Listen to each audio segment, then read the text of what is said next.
सहनाववतु सहनौ भुनक्तु सह वीर्यं करवावहै तेजस्विनावधीतमस्तु मा विद्विषावहै। ओम शांति शांति शांति। सभी को प्रणाम नमस्कार। मैं स्वामी आदिदेव इंडिया टीवी के साथ हरिद्वार पतंजलि योगपीठ से आप लोगों के साथ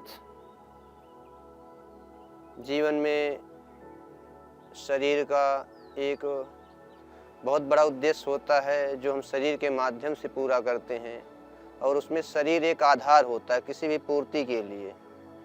तो शरीर को सबसे पहले आवश्यकता होती है स्वास्थ्य की। जब तक हमारा स्वास्थ्य नहीं सही रहेगा तब हम किसी भी कार्य को पूर्ण नहीं कर सकते। पूर्णतः सफलता हमको प्राप्त नहीं हो पाती। मेंटली हो, इमोशनली हो, हम भावनात्मक वैचारिक रूप से या शारीरिक रूप से जब तक हम सामर्थ्य नहीं हो पाते तब तक हम किसी कार्य को भी पूर्णता करने में सक्षम नहीं हो पाते। इसलिए आवश्यक है सबसे पहले शरीर को स्वास्थ्य से युक्त रखना, क्योंकि स्वास्थ्य ही आधार है इस शरीर का। जब तक स्वास्थ्य नहीं तब तक शरीर में जो है आप अपने कार्य को सफल नहीं बना सकते। इसलिए आज सभी को, संपूर्ण मानव जाति को आवश्यकता है शरीर को स्वस्थ रखने की। स्वस्थ हो शरीर हमारा, तन मन धन से सही प्रकार से हमारा शरीर स्वस्थ, आहार के माध्यम से, विचार के माध्यम से, व्यवहार के माध्यम से हमारी एक सही दिशा निर्देश हो समाज के लिए, राष्ट्र के लिए।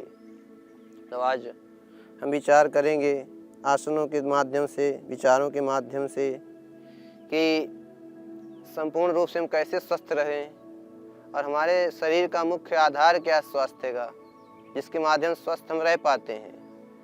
तो पेट हमारा जो है संपूर्ण क्रियाओं का आधार है, जो भोजन को पाचन तंत्र के माध्यम से रासायनिक क्रिया के द्वारा डाइजेस्ट करता है। भोजन को एक अनेक प्रकार से विभाजित करता है, जो हमारे सभी सप्त धातुओं, पंच भूताग्नि और जठराग्नि के माध्यम से विभाजित करता है, जो शक्ति के माध्यम से प्राप्त होता है।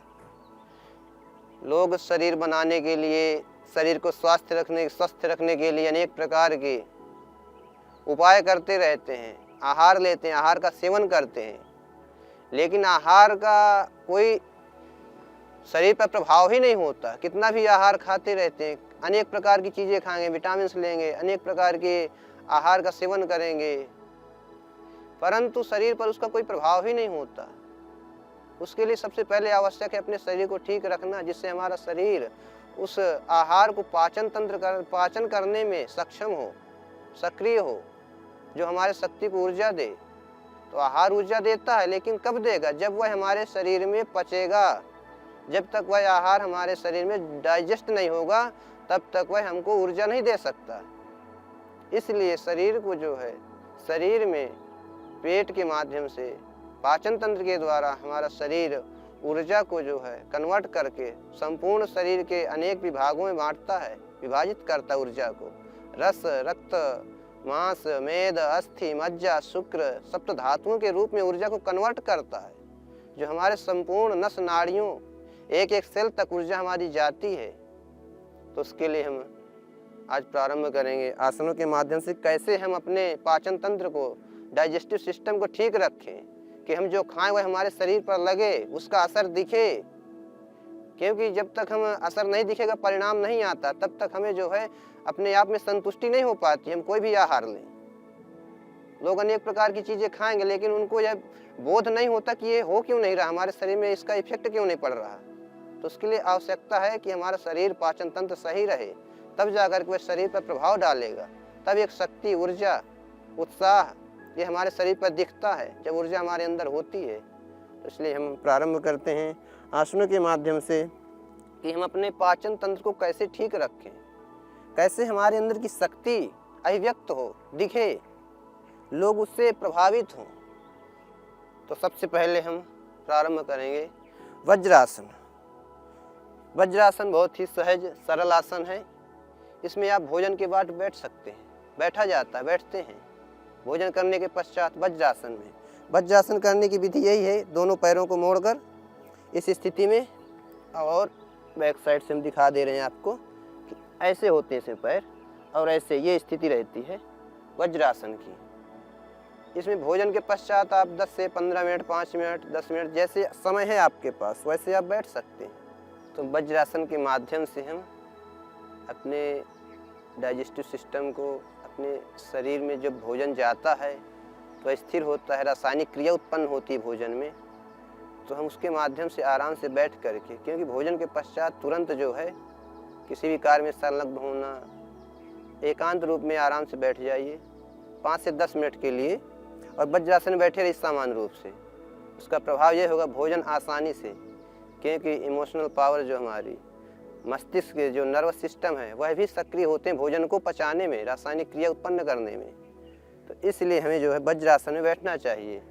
इससे भोजन हमारा, और हम शांत होते हैं, इससे जो है शांति आती है शरीर में, चित्त में, मन में। भोजन तो डाइजेस्ट होता ही है, पाचन तंत्र सक्रिय होता है, इसके माध्यम से हमारे चित्त में भी शांति आती है, हमारी इंद्रियां भी शांत हो जाती हैं। तो इसलिए वज्रासन में बैठना चाहिए।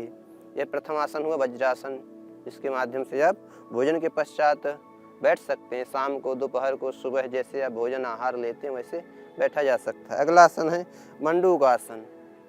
मंडूकासन को आप सभी जानते होंगे, डायबिटीज आदि में भी करते हैं, रोगों में, अनेक प्रकार के रोगों में। ये पाचन तंत्र भी हमारे पेट की सक्रिय करता है, पेट को, जिसके माध्यम से सही प्रकार की रासायनिक क्रिया उत्पन्न होती है। तो मंडूकासन के लिए सबसे पहले हम अपने हाथ को बंद करेंगे इस विधि से, और दोनों हाथों को जो है, हथेलियों को अपने बंद करके नाभि के पार्श्व भाग से साइड में ऐसे रखते हुए और नीचे की ओर झुकेंगे, आराम से धीरे धीरे सांस छोड़ते हुए, सहज अवस्था में, कोई खिंचाव नहीं, कोई तनाव नहीं, सामान्य अवस्था में।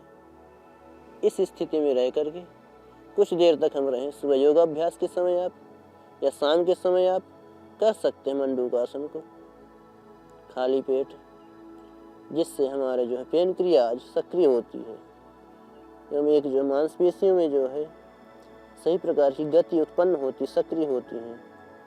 हमारे अंदर एक ऊर्जा का स्राव होता है जो हमारे पाचन तंत्र को सक्रिय और पूर्णता से हमारे भोजन को पचाने में कन्वर्ट करता है, भोजन की रस आदि को, क्रिया को।